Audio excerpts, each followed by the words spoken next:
안녕하세요. 한 주간 평안하셨습니까? 오늘은 대림절의 시작입니다.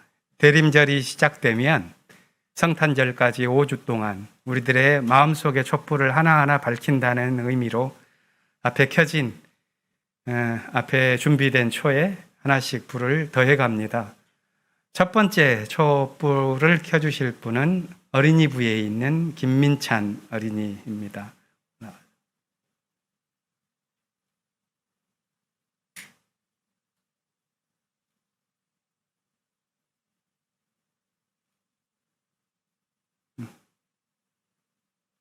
아니, 됐어요. 내려서 돌아가면 됩니다.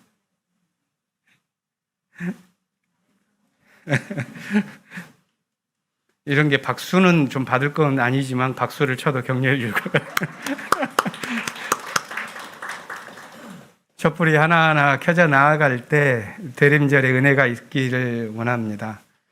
고달픈 삶에는 위로가, 또 슬픔 많고 고통과 갈등으로 얼룩진 우리 세계에는 하늘의 정의와 평화가, 그리고 힘겨운 육체에는 회복이 있기를 기원합니다.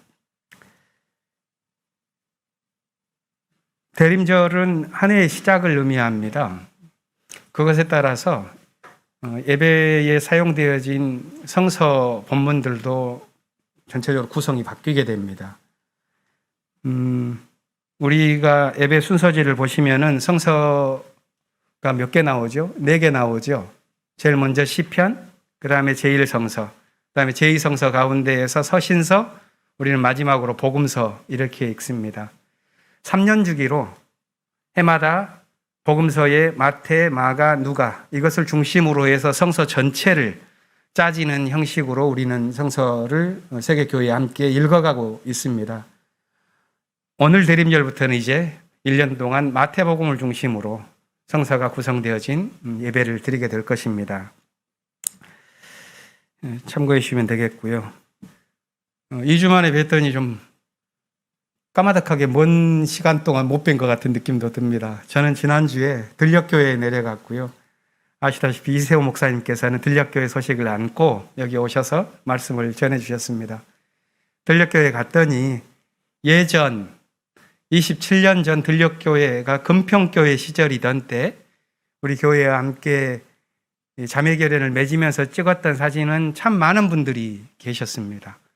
그 사진을 보니 젊은 시절에 강용옥 장로님도 계시고 많은 분들이 그 사진에 참여하고 계신데요.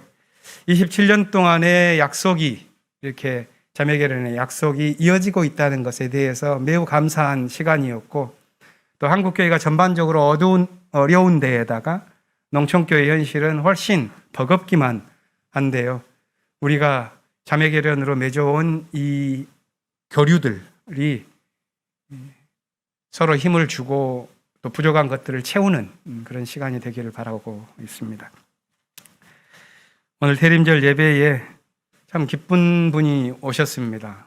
인사드리신 분도 계시겠지만 지난 2월 달에 뇌경색으로 어려움을 당하셨던 김종일 집사님, 10개월간 가까이 정말 큰 힘을 내셔서 잘 치료하시고 오늘 걸어오셨습니다.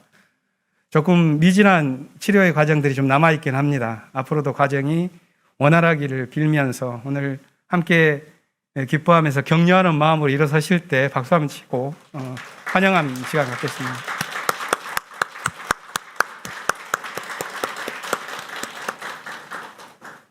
예배를 드리실 텐데요. 오늘 예배에 특별히 성가대를 돕기 위해 남원미 집사님 플룻 연주로 함께 해주시겠습니다.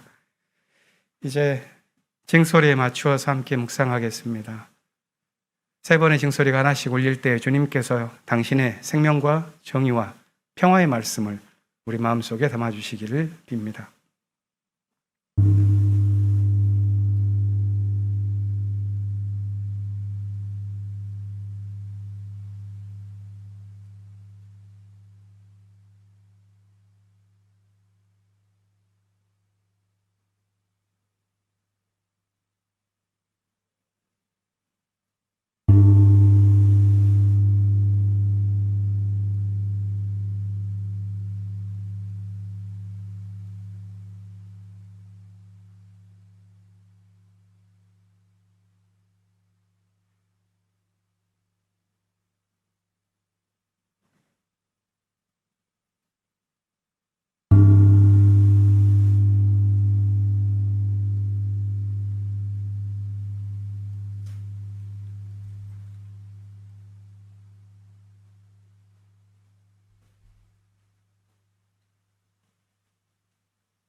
사람들이 나를 보고 주님의 집으로 올라가자 할 때 나는 기뻤다.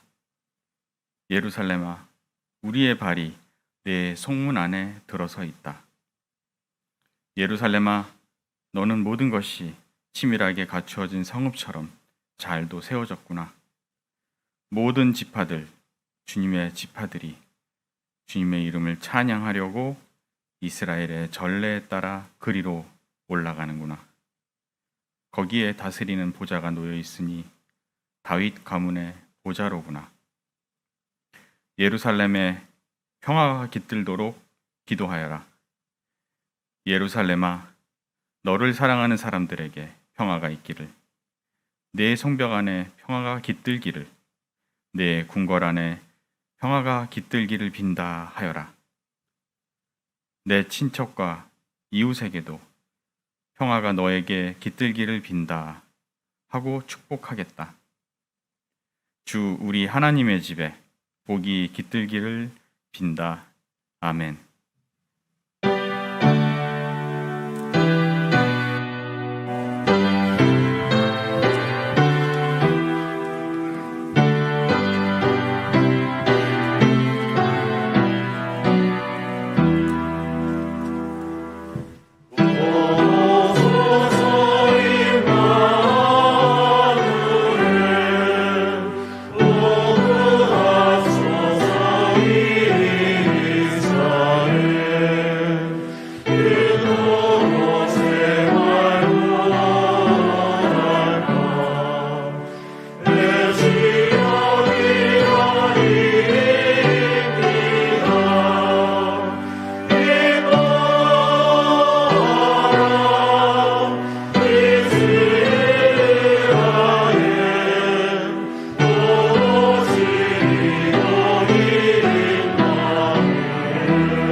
주님 집에 올라가자, 기쁨으로 올라가자.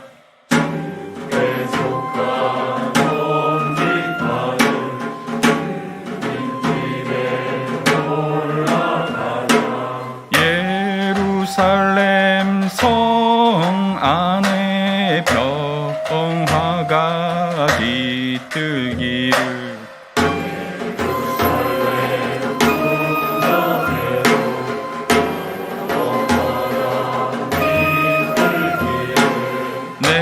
친척과 이웃에게 그 평화를 비옵니다.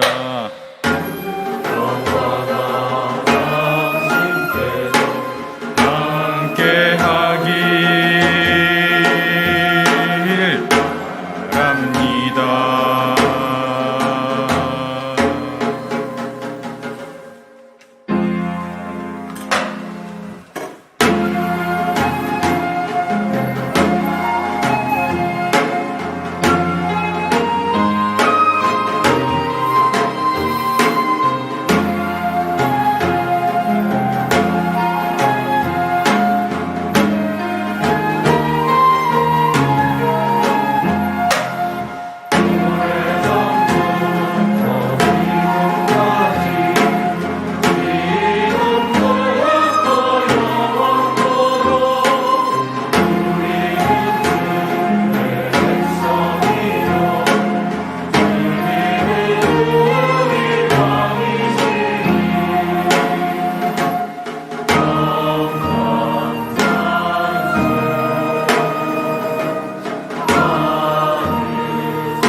겨울이 오기 전 한 자락 바람에도 자기를 덜어내는 나무들처럼 주님 오실 날을 기다리며 보랏빛 희망 품어내는 11월 마지막 주일, 향린의 식구들 이렇게 모여 예배드릴 수 있게 하시니 감사합니다.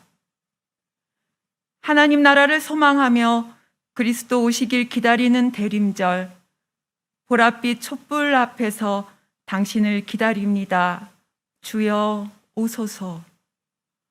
빛의 자녀로 살고자 하는 우리의 마음을 굳건히 잡아주시어 세상 걱정 근심에서 우리 마음 짓눌리지 않게 하시고 밤이 깊고 낮이 가까우니 기도하며 늘 깨어 있어 때를 분별케 하시고 진리로 오실 그리스도 앞에 부끄럼 없이 설 수 있도록 온전히 인도하여 주소서.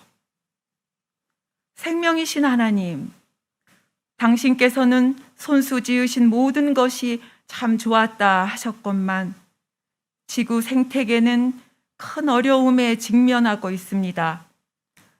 산업혁명 이후 지금까지 인간 욕망의 찌꺼기인 무분별한 탄소 배출은 46억 년 된 지구의 탄소 균형을 깨뜨렸고 지구 곳곳에 이상기후의 징후가 빈번히 나타나고 있습니다. 숙주를 죽음으로 내몰고 있는 바이러스처럼 인간은 어머니인 지구를 죽음으로 내몰고 있습니다. 당신께서 창조하신 세계는 오직 인간만이 아니라 모든 생명체들과 무기체가 한 몸으로 순환하고 공생하며 살아가는 것임을 깨닫게 하시고 우리를 소박하고 검소한 삶으로 인도하소서. 사랑이신 하나님, 지난주일 들녘교회 이세우 목사님의 하늘 뜻을 통해 농촌의 힘든 상황을 다시 보게 되었습니다. 젊은이들은 도시로 떠났고 농촌엔 노인들만 덩그러니 남아 부족한 일손 감당하기 어려워 농사를 포기하는 일이 많아지고 있답니다. 이런 상황에도 불구하고 올해 수확량은 작년과 비슷하나 재고가 많고 수입쌀 비중이 높아 올해 쌀값은 폭락했다고 합니다. 앞으로 우리 농촌이 생존할 수 있을까요?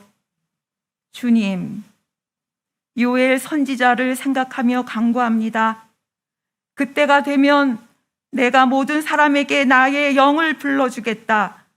너희의 아들, 딸들은 예언을 하고 노인들은 꿈을 꾸고 젊은이들은 환상을 볼 것이다.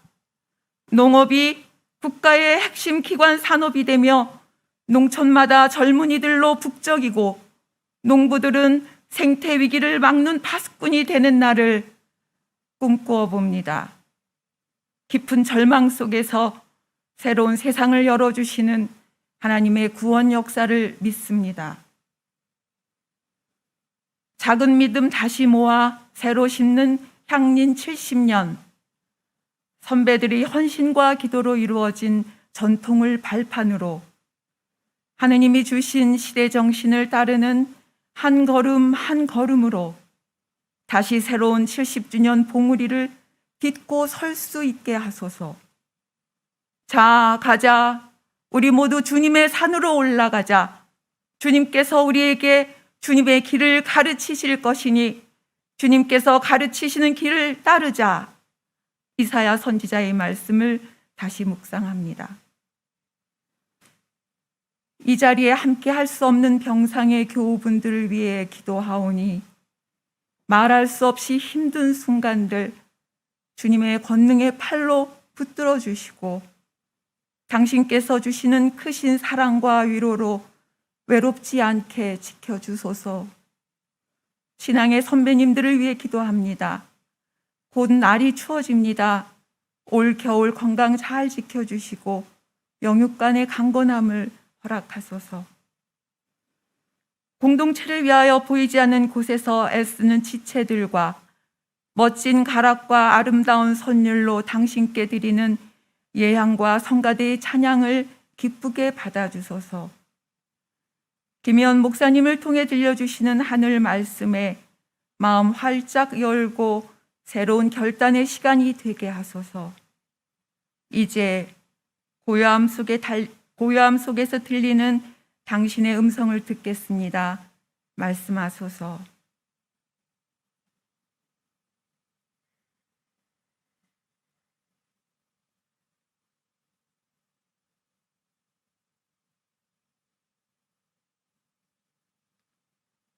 진리와 생명의 빛으로 이 세상에 오신 예수님 이름으로 기도합니다. 아멘.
오늘의 하늘 말씀은 제1성서 이사야서와 제2성서의 로마서입니다. 먼저 이사야서 2장 1절에서 5절 말씀을 읽겠습니다. 제1성서 975쪽입니다.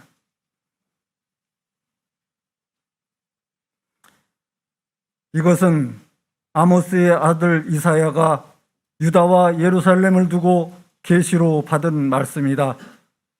마지막 때에 주님의 성전이 서 있는 산이 모든 산 가운데서 으뜸가는 산이 될 것이며 모든 언덕보다 높이 솟을 것이니 모든 민족이 물밀듯 그리로 모여들 것이다.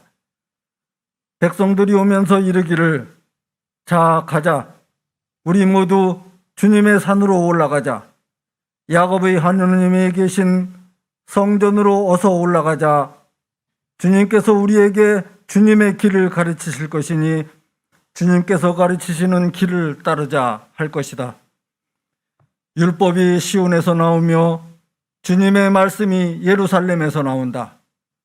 주님께서 민족들 사이의 분쟁을 판결하시고 뭇 백성 사이의 갈등을 해결하실 것이니 그들이 칼을 쳐서 보습을 만들고 창을 쳐서 낫을 만들 것이며 나라와 나라가 칼을 들고 서로를 치지 않을 것이며 다시는 군사훈련도 하지 않을 것이다. 오너라 야곱의 족속아 주님의 빛 가운데 걸어가자. 이어서 로마서 13장 11절에서 14절 말씀을 읽겠습니다. 제2성서 274쪽입니다. 여러분은 지금이 어느 때인지 압니다. 잠에서 깨어나야 할 때가 벌써 되었습니다. 지금은 우리의 구원이 우리가 처음 믿을 때보다 더 가까워졌습니다. 밤이 깊고 낮이 가까웠습니다. 그러므로 우리는 어둠의 행실을 벗어버리고 빛의 갑옷을 입읍시다. 낮에 행동하듯이 단정하게 행합시다. 호사한 연애와 술 취함, 음행과 방탕, 싸움과 시기에 빠지지 맙시다. 주 예수 그리스도로 옷을 입으십시오. 정욕을 채우려고 육신의 일을 꾀하지 마십시오. 다 함께 마태복음 24장 42절 말씀을 읽겠습니다. 그러므로 깨어 있어라. 너희는 너희 주님께서 어느 날에 오실지를 알지 못하기 때문이다. 이 말씀으로 귀한 깨달음과 결단이 있으시기를 바랍니다.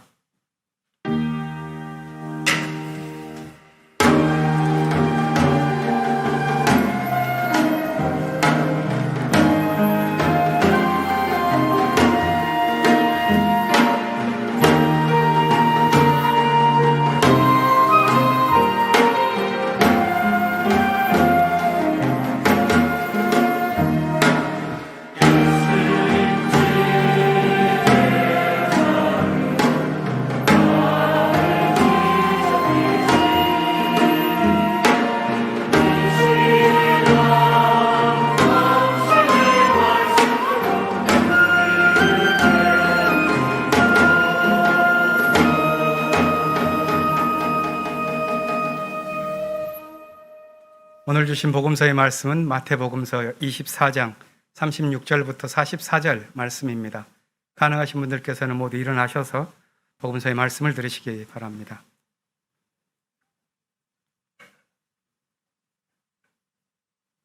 그러나 그 날과 그 시각은 아무도 모른다. 하늘의 천사들도 모르고 아들도 모르고 오직 아버지만이 아신다.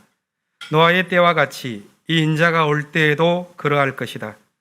홍수 이전 시대에 노아가 방주에 들어가는 날까지 사람들은 먹고 마시고 장가가고 시집가며 지냈다. 홍수가 나서 그들을 모두 휩쓸어 가기까지 그들은 아무것도 알지 못하였다. 인자가 올 때에도 그러할 것이다. 그때 두 사람이 밭에 있을 터이나 하나는 데려가고 하나는 버려둘 것이다. 두 여자가 맷돌을 갈고 있을 터이나 하나는 데려가고 하나는 버려둘 것이다. 그러므로 깨어 있어라. 너희는 너희 주님께서 어느 날에 오실지를 알지 못하기 때문이다. 이것을 명심하여라. 집주인이 도둑이 밤 몇 시에 올지 알고 있으면 그는 깨어 있어서 도둑이 집을 뚫고 들어오도록 내버려 두지 않았을 것이다. 그러므로 너희도 준비하고 있어라. 너희가 생각하지도 않은 시각에 인자가 올 것이기 때문이다. 이는 주님의 말씀입니다.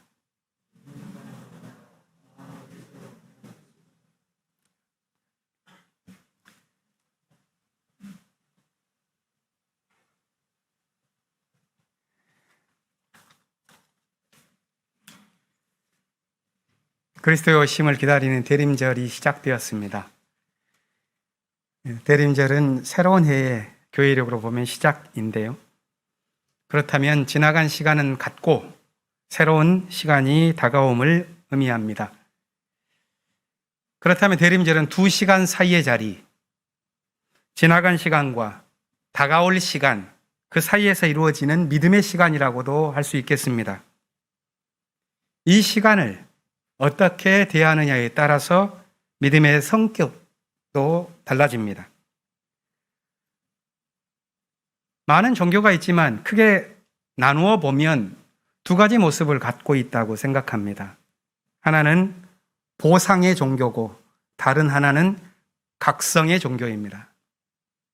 보상의 종교는 구원의 시간을 미래에 두지만 각성의 종교는 구원의 시간을 자신의 현재에서 찾습니다. 지금 여기에 중요성을 강조합니다. 교회 여러분들께서는 어떤 종교를 살고 계십니까? 같은 기독교를 믿어도 보상의 종교를 사는 사람은 미래를 위해서 오늘을 감내합니다. 그러나 각성의 종교를 사는 사람은 오늘의 고통 속에서 하나님의 나라를 이루고자 합니다. 기독교의 대림절 신학은 오늘의 기다림 속에서 하나님의 나라를 열어가라 이렇게 권합니다. 지금 이 시간을 하나님 나라가 열리는 카이로스의 시간, 종말론적인 깨달음의 시간으로 여기라고 종을 올립니다. 하지만 현재의 시간을 그 표면적인 모습으로만 보면 구원의 시간으로 보기 힘든 어둠과 고통이 가득합니다. 며칠 전 신촌의 한 원룸에서 모녀가 오래된 주검으로 발견된 사건은 반복되는 우리 사회의 비극을 알려줍니다. 지난 10월 29일 이태원 참사에 대한 국정조사의 합의도 정쟁에 가깝지 희생자에 대한 마음 깊은 애도의 모습은 보기 어렵습니다. 또한 지난 며칠간의 화물연대의 총파업에도 노동자들의 힘겨운 삶의 애환을 주목하기보다는 불법 행위자 엄벌만 외치는 정부의 선동으로 문제 해결의 실마리가 보이지 않습니다. 격화되어 온 남북 간의 대결은 이제 서울이 관역이 되었다는 북의 위협과 추가 제재를 운운하는 남의 실효성 없는 엄포가 희망 없이 교차하는 허무의 시간을 우리 모두 지나고 있습니다. 이 깊은 어둠의 현실에서 예수의 탄생을 기다리는 마음에는 과연 어떤 빛이 비칠 수 있을까요? 그리고 그리스도를 갈망하는 그 그리움에는 어떤 선물이 주어질 수 있을까요? 그리스도의 오심에 관한 대림절의 비밀은 정보의 양으로 풀리기보다는 삶의 방식이나 그 깊이에 달린 것 같습니다. 때로는 성육신에 관한 신학이 그럴듯한 답을 주기도 하고, 때로는 겨울 추위를 뚫고 들려오는 성탄절의 멜로디가 마음을 설레게도 하며, 때로는 오래된 성서의 신화에 대한 의심 없는 믿음이 우리를 순박한 종교의 언덕으로 이끌기도 합니다. 하지만 우리가 대림절 시기에 가져야 할 믿음의 관심이 우리 삶과 우리 세계에 임할 수 있는 거룩한 탄생에 대한 관심이라면 거기에는 피하기 힘든 믿음의 진실이 있다는 것을 알게 됩니다. 그것은 고통과 슬픔 속에서 임마누엘의 약속을 발견해야 한다는 것입니다. 대림절에 우리가 무언가를 그리워하며 기다린다면 먼저 내가 무엇을 그리워하는지, 무엇을 갈망하고 있는지, 우리 시대가 무엇을 찾아야 하는지를 물어야 할 것입니다. 대림절의 대림이란 기다림만이 아니라 모신다는 뜻도 갖고 있죠. 그리스도를 모신다는 것은 개인적으로는 우리 존재의 가장 깊은 곳에 그리스도를 모시고 새로운 사람이 되리라는 결단이요. 사회적으로 본다면 역사의 어둠을 뚫고 하나님 나라의 정의와 평화가 깃들 것이라는 믿음을 담고 있습니다. 자기 삶에 강림하는 그리스도가 되었든 역사를 헤치고 오는 하나님 나라가 되었든 그 기다림에는 모종의 어둠과 절망의 경험이 전제되어 있을 것입니다.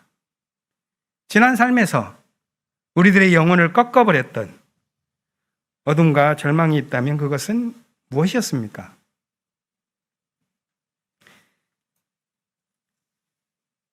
성사를 살았던 수많은 사람들, 그 삶의 절망과 슬픔, 그 고통과 허무, 그리고 번민하는 그 마음이 차마 놓칠 수 없었던 갈망과 믿음을 향해서 하늘이 들려준 소리는 한결같았습니다.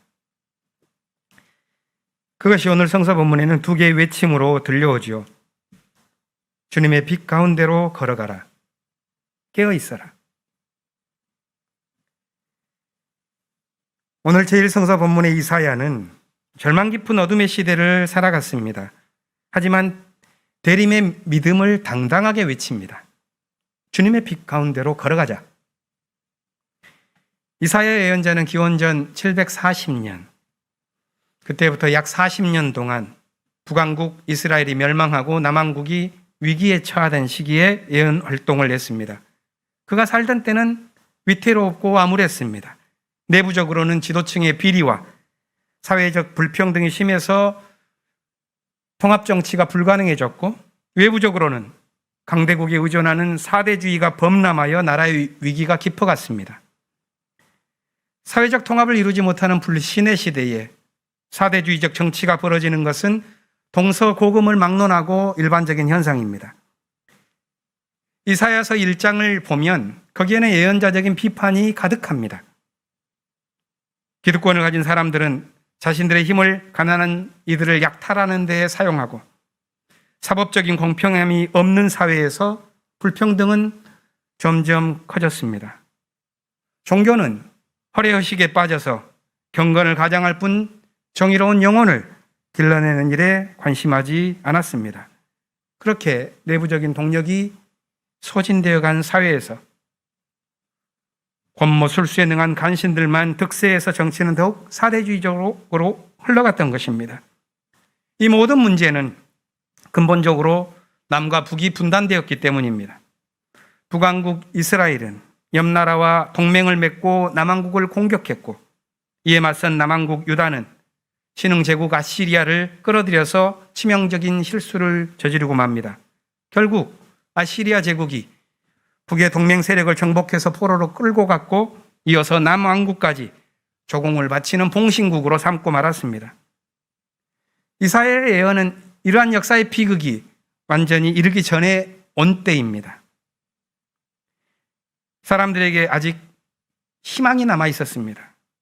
그들은 예언의 외침을 따라서 오늘 본문에 나온 것처럼 결단의 노래를 이렇게 불렀습니다. 자, 가자.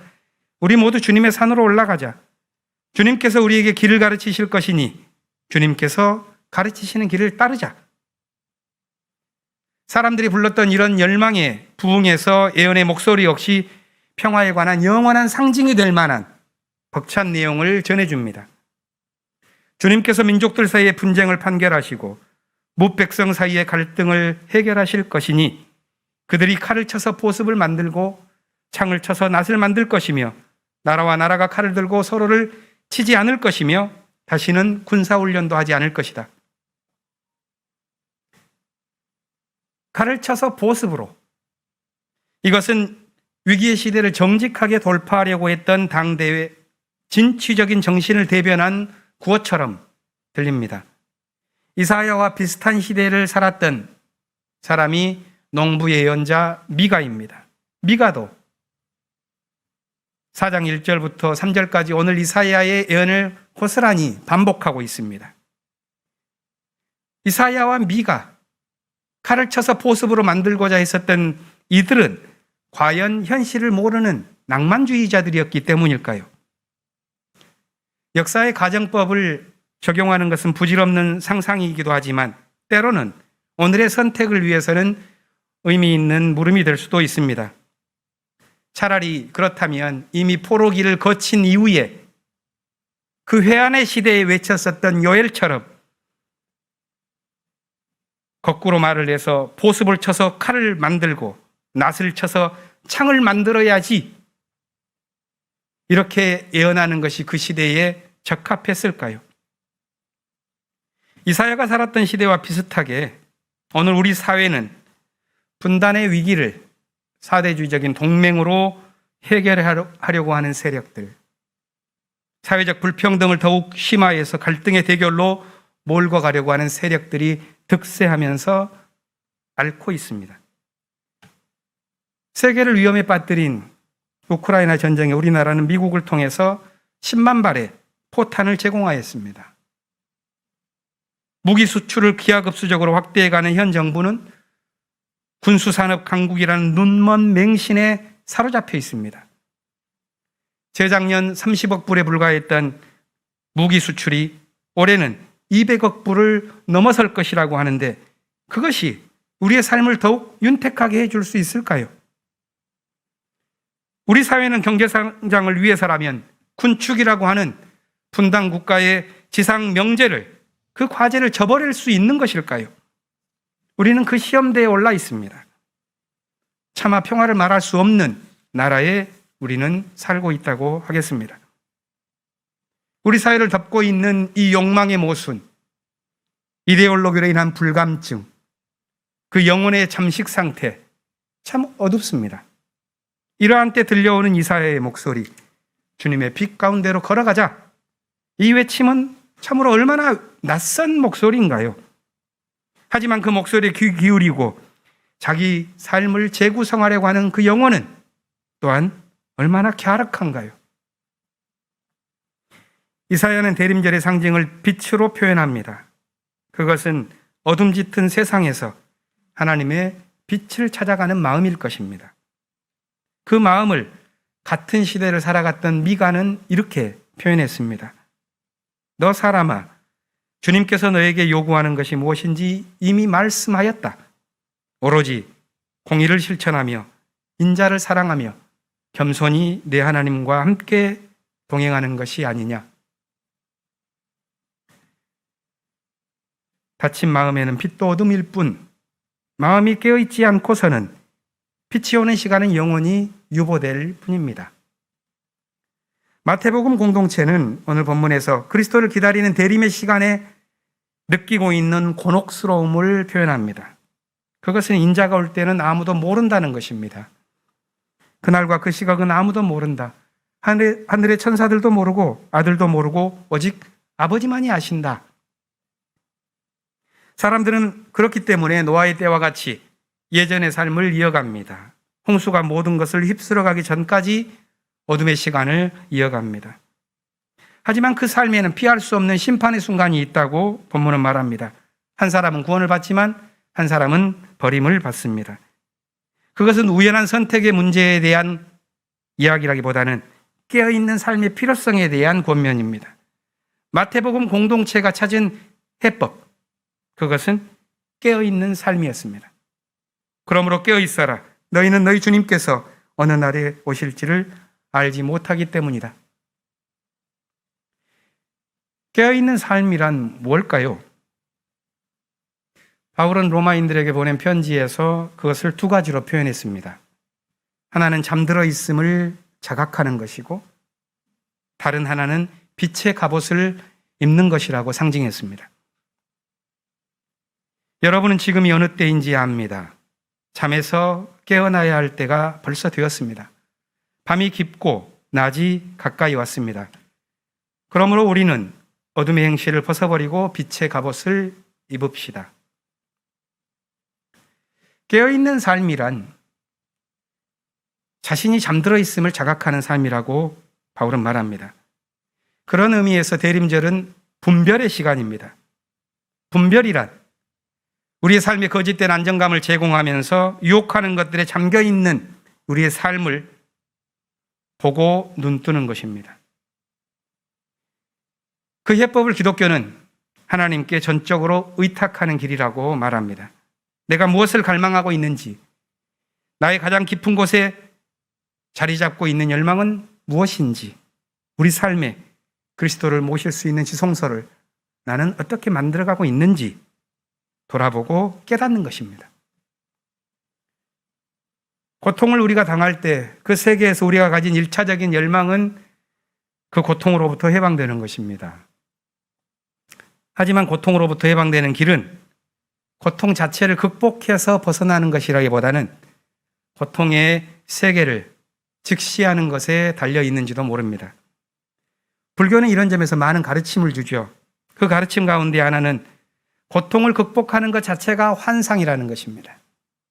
사람의 삶이란 생로병사의 고통으로 이루어져 있는데 그 고통의 현실을 떠나서는 삶조차도 존재할 수 없다는 것입니다. 그런데 그 고통의 원인이라는 것은 그 삶 자체가 아니라 그 삶에서 이루어진 잘못된 집착 때문이라고 불교는 말합니다. 고통의 소용돌이에 빠지는 이유는 과거의 공포에 집착하고 미래의 두려움에 집착하기 때문입니다. 깨어있다는 것은 고통으로 가득한 세계 자체를 보는 것입니다. 기독교 영성생활의 목표도 고통 없는 세계를 누리는 것이 아니라 고통 안에서도 말씀으로 자유로운 세계를 찾는 것입니다. 그러기 위해서는 영혼의 적막한 사막으로 뛰어드는 존재의 용기가 필요합니다. 바울은 빌립보에서 이렇게 고백한 바 있습니다. 나는 비천하게 살 줄도 알고 풍족하게 살 줄도 압니다. 배부르거나 굶주리거나 풍족하거나 궁핍하거나 그 어떤 경우에도 적응할 수 있는 비결을 배웠습니다.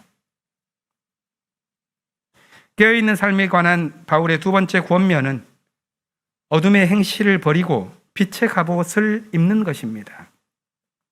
그것은 행위의 도덕적 전환을 의미한다기보다는 또한 거룩한 옷에 관한 또 다른 종교적 집착에 관한 것보다는 다른 것을 의미합니다. 잘못된 열정에 심취한 종교는 소음과 욕망으로 채워진 자기중심적인 방황을 계속합니다. 빛의 갑옷을 입자 하는 바울의 말은 이 세상의 고통 속에서도 그 어둠 속에서도 결코 길을 잃지 않는 삶의 모습을 깨달아가자는 말이겠죠. 주님의 빛 가운데 걸어가자는 말씀입니다. 바울은 그것을 갈라디아서에서 이렇게 고백했습니다. 이제 사는 것은 내가 아닙니다. 내가 지금 사는 삶은 나를 사랑하셔서 나를 위하여 자기 몸을 내어주신 하나님의 아들을 믿는 믿음에서 사는 것입니다. 주님의 빛 가운데를 걸어가는 깨어있는 삶이란 그리스도의 사랑 안에서 사는 삶이요, 그리스도의 사랑을 본받는 삶입니다. 바울이 오늘 로마서 본문에서 말한 깨어있는 삶, 그것은 그 바로 직전에 나와 있는 본문들과 내용이 연결됩니다. 그것은 율법의 완성은 사랑이라는 예수의 가르침입니다. 우리들은 대체로 우리가 원하는 평화, 우리가 원하는 그리스도를 기대합니다. 원하는 모습으로 오지 않으시면 그리스도를 받아들이지 않을지도 모릅니다. 그러면서 여전히 묻습니다. 주님, 언제 오십니까? 그런데 우리는 대림절 첫째 주일 깨어있어라 하는 말씀을 듣습니다. 그것은 하나님께서 우리 안에 찾아오시고 활동하실 수 있도록 그리스도를 닮아 우리를 비우는 것입니다. 깨어있는 마음은 욕망을 비우고 그리스도를 얻고 두려움을 버리고 사랑을 얻는 것입니다. 깨어있으라는 이 말은 또한 우리 삶의 진리가 고통 안에 숨겨져 있다는 그 비밀을 깨닫는 것입니다. 비록 우리가 어둠의 골짜기를 지나고 있을지라도 빛 가운데로 걸어가고자 하는 그런 깨어있는 마음을 품고 그 마음에 예수께서 성탄의 기쁜 소식으로 찾아오시기를 기원합니다. 침묵으로 기도합시다.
별산을 넘어 홍콩에 가고 이 가운데로 걸어가면 주께서 항상 지키시기로 약속한 말씀 변치 않네.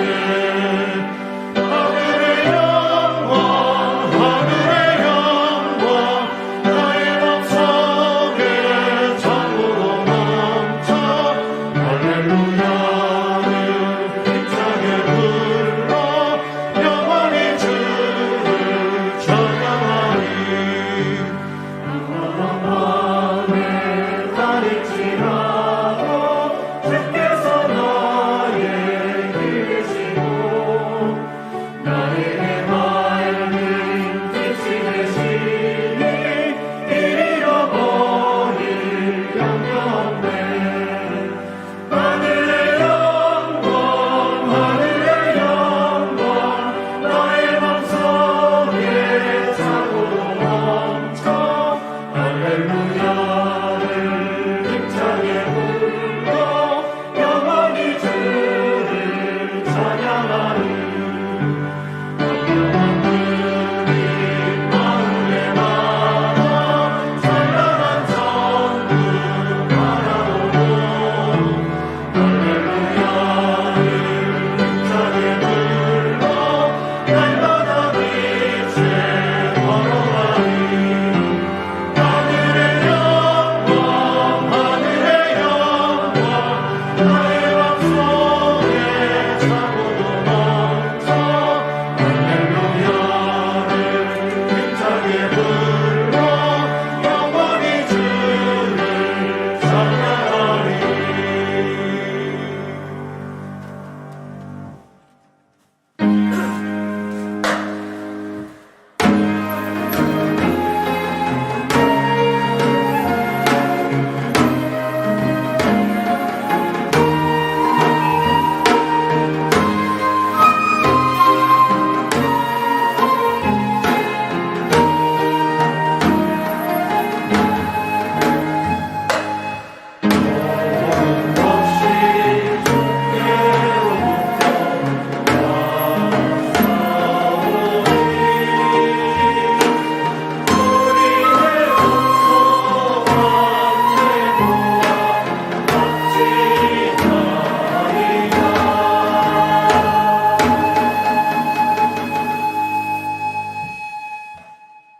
언제나 우리와 함께 하시는 하나님, 당신이 계시기에 저희가 겪는 고통과 불안 속에서도 저희는 믿음의 발걸음을 한 걸음씩 걷습니다. 당신께서 허락하신 생명이 다하는 날까지 걸어야 할 이 길에 주님 축복하시고 우리를 통해 우리의 손과 발을 통해 주님의 일을 드러내소서.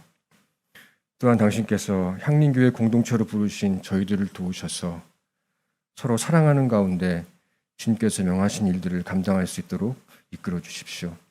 특히 건축 과정에 함께해 주시고 교회가 세운 일꾼들이 지치지 않고 그 일을 감당할 수 있도록 해주시고 시공업체와 현장 인부들도 모두 안전하게 지켜주시기를 기도합니다. 이 시간 저희가 가진 재물의 일부를 주님께 감사하며 드립니다.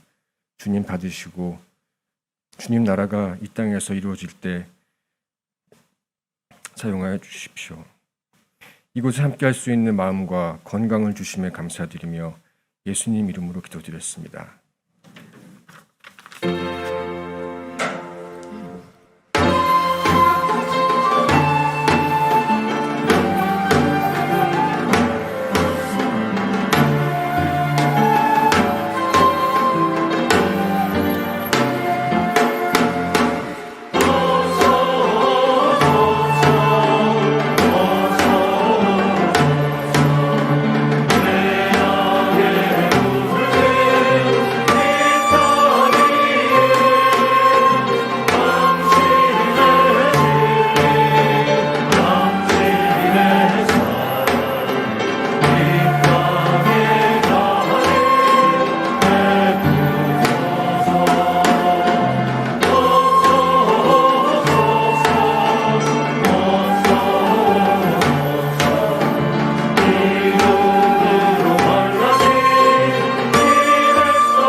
파송의 말씀을 전합니다.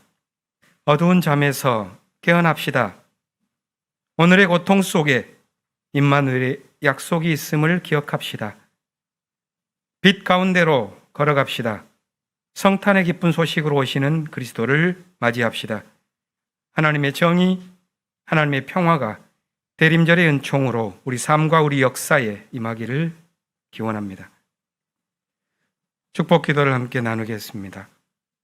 주 예수 그리스도의 은총과 하나님의 사랑과 성령께서 이루어 주시는 친교가 우리 가운데 영원토록 함께 있기를 주님의 이름으로 축원합니다. 아멘.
안녕하세요. 대림절입니다. 대림절을 맞이하여 이렇게 오랜 기간 동안 병상에서 계셨던 김종일 지사님, 아까도 인사 주셨지만 참 얼마나 기쁜지 모르겠습니다. 김종일 지사님과 옆에 계신 분은 같이 간호하고 계시는 김영리님이라고 합니다. 인사 잠깐 하실 수 있을까요? 일어나셔서. 예. 네. 그 김미희 목사님께서 방문하셨습니다. 일어나시겠습니까? 나가셨나요? 예. 예, 환영합니다. 그리고 오늘 향립교회 처음 오신 분들이 몇 분 계신데요. 유혜연님이십니다. 교회 순방 중이시라고 하는데 어디 계신가요? 예, 일어나서 예, 반갑습니다.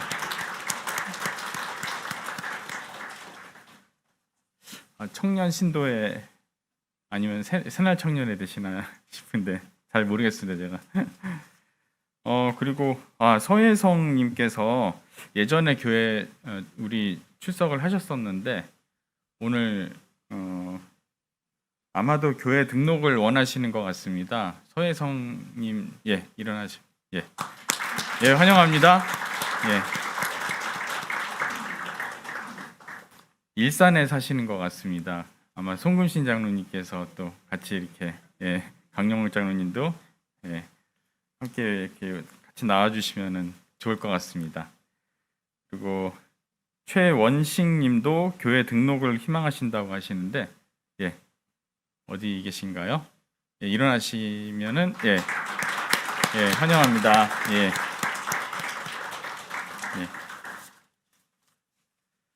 다 함께 그 공동 관심사를 나눔을 보시겠습니다. 오늘부터 이제 대림절이죠. 예, 아까 그 목사님 설교를 들으면서 몇 가지 떠올린 것들이 있었는데, 대림절 하면 저는 이제 디트리트 그 보네퍼 목사님이 이제 생각이 납니다. 이제 그분께서 지으신 찬송시 중에서 이제 주님의 선하신 권능에 감사해라는 게 한국 교회에서도 이제 많이 알려져 가지고 그 많은 분들이 좋아하시는 이제 찬송시인데요. 그 내용 9절에서는 이런 내용이 있습니다. 그 선한 힘에 고요히 감싸여 그 놀라운 평화를 누리며 나 그대들과 함께 걸어가네. 예, 나 그대들과 한 해를 여네라는, 보통 이제 새해에 이렇게 함께 나누는 찬송으로 알려졌는데요. 이게 기독교에서 한 해의 시작이 바로 오늘입니다. 대림절. 그래서 함께 나누고 싶고요. 그리고 그분 이제 옥중서간 중에서 대림절 그때 이제 쓰신 내용을 아주 짧게 제가 한번 읽어드리겠습니다. 감옥에서 독방 생활은 대림절에 관한 많은 것을 나에게 되새겨주고 있다. 우리는 뭔가를 기다리고 희망하며 시간을 보내고 있다. 그러나 결국에 우리가 하는 일은 거의 아무런 결과를 낳지 못한다. 왜냐하면 문이 닫혀 있고 이 문은 오직 바깥에서만 열 수 있기 때문이다. 바깥에서만 열 수 있는 문이라고 합니다. 예. 깨어 있으란 얘기죠. 언제 열릴지 모르니까. 아무리 열려고 우리가 노력을 해도 잘 안 된다네요. 오늘 일정 말씀드리겠습니다. 예배 직후에 5층에서 권사회가 있고요. 그다음에 작년 남신도의 원래회가 4층에서 이 자리에서 있습니다. 그리고 4층 회의실에서 창립 70주년 기념사업 설문조사팀 회의가 있다고 합니다. 그리고 이따 오후 2시에 목회운영위원회 정기회의가 5층에서 있고요. 그리고 앞에 나가시면 지난주에 말씀드렸듯이 대림절 묵상집 2가지 기장총회 교육국에서 쓴 대림절 묵상집과 기독교 환경교육센터 살림 새처럼 새로 보는 대림절이라는 두 가지 종류의 책이 판매가 되고 있고요. 그 옆에 그 조금 더 큰 책, 여기 생명과 더불어 녹색 희망으로라는 생태교회 매뉴얼인데요. 이 책자는 그 무료 배포하고 있습니다. 필요하신 분들 구매하시거나 가져가시면 될 것 같습니다. 그리고 들녘 농산물 오늘 떡국떡 판매를 합니다. 많이 이용해 주시면 고맙겠습니다. 그 다음에 교우 소식에 보시면 장명숙 권사님 모친상을 어제 당하셨습니다. 유가족에게 하나님의 위로를 빕니다. 오늘 오후 4시에 은평 성모병원 장례식장 8호실에서 추모 예배가 있는데요. 이따가 3시 15분에 여기 앞에 YWC 앞에서 교회차가 출발할 예정이니까 그 추모 예배 가실 분들은 그 차를 이용을 해주시는 것도 좋겠습니다. 3시 15분 1515입니다. 그리고 이번 주 일정 창립 70주년 기념사업 준비위원회가 수요일 오후 8시 30분에 온라인으로 있고요. 그리고 다음 주에 대림절 초청 하늘뜻 펴기 현경 교수님께서 오신다고 합니다. 미국 유니언 신학대에 계시죠. 그리고 다음 주에 정기 재직회가 있습니다. 그리고 선교부 신학공부 모임 책이 이제 바뀌었네요. 민중신학 이야기에서 서남동의 철학 김희원 목사님이 쓰신 책입니다.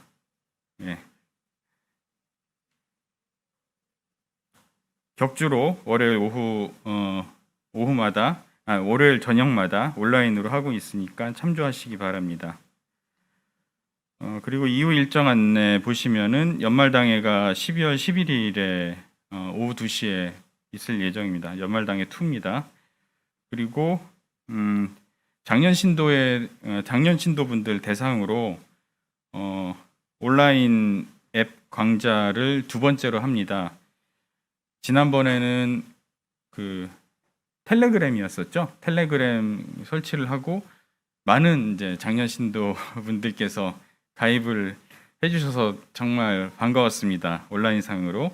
이번에는 그 줌을 활용하는 강좌를 12월 11일 오후 1시에 여기 이 자리에서 한다고 합니다. 창립 70주년 기념사업 온라인 살기팀에서 주관을 하는 행사고요. 지난번처럼 주로 뭐 청년 남신도회, 여신도회 분들께서 주축이 돼서 1대1로 줌 활용법에 대해서 도와주신다고 합니다. 그리고 에큐메니칼 소식 보시면 오늘이 들꽃 향림교회 창립 18주년 기념 주일이라고 합니다. 보시면 될 것 같고요. 그 다음에 을지 오비베어를 되찾기 위한 현장 예배와 골목 행진, 이게 이번 주 수요일 오후 8시에 저기 을지 오비베어 그 앞에서 있습니다. 이미 이제 을지 오비베어는 철거가 됐죠. 철거가 되고 쫓겨났는데 어쨌든 그 중구청 앞으로 이전을 하고 골목 선언을 이제 선포하고 이 시간에 또 음악회가 이어진다고 합니다. 그래서 다시 오픈을 한다라는 것이죠. 을지 오비웨어를 새롭게 오픈을 하고 만선오프가 이제 다 장악을 하고 있는 그 공간에서 일단 새로운 그 새로운 전기를 마련한다고 하니까 많은 분들께서 참여하셔서 힘을 더해 주시면 고맙겠습니다. 그리고 사회적 협동조합 길목의 그 청년 세미나 지원 사업에 대한 결과 발표회가 토요일 전태일 기념관 4층에서 있습니다. 제목은 2022 길모퉁이에서 마주한 청년. 그래서 뒤에 목회 마당에 보시면 토요일 오후 2시 그 전태일 기념관에서 하는 길목 관련된 안내가 있으니 많은 분들 오프라인으로, 온라인뿐만 아니라 오프라인으로 같이 함께 하시면 고맙겠습니다. 그리고 한국민중신학회 원래 세미나 인공지능 시대 사이버네틱 정의를 위한 교회의 소명 보시고요. 그리고 2023년 내년도 2월에 베트남 평화기행이 한배 평화재단에서 주관하여서 있습니다. 베트남 그 중부 지역에 이제 하미라는 곳에 하미 학살 55주기 추모라고 하는데요. 김균열 지사님께 문의하시면 될 것 같습니다. 마감은 12월 13일이라고 하니까 한 보름 정도 남았네요. 그래서 150여만 원 정도의 여행 경비, 50인원 25명. 그래서 토요일 가서 그다음 주 수요일에 오는 그런 일정입니다. 참고하시면 고맙겠습니다. 이상 공동관심사 다 나눈 것 같은데요. 빠진 거가 없기를. 마지막으로 향림교인 생활실천 다짐 함께 읽으시겠습니다. 우리는 고통받는 이웃과 함께 아파하시는 하나님을 믿으며 사회적 불의에 맞서 싸우고 고통당하는 이웃들과 연대하는 활동에 참여한다. 예배 마쳤습니다. 평화 인사 나누시고 잘 돌아가시기 바랍니다.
주님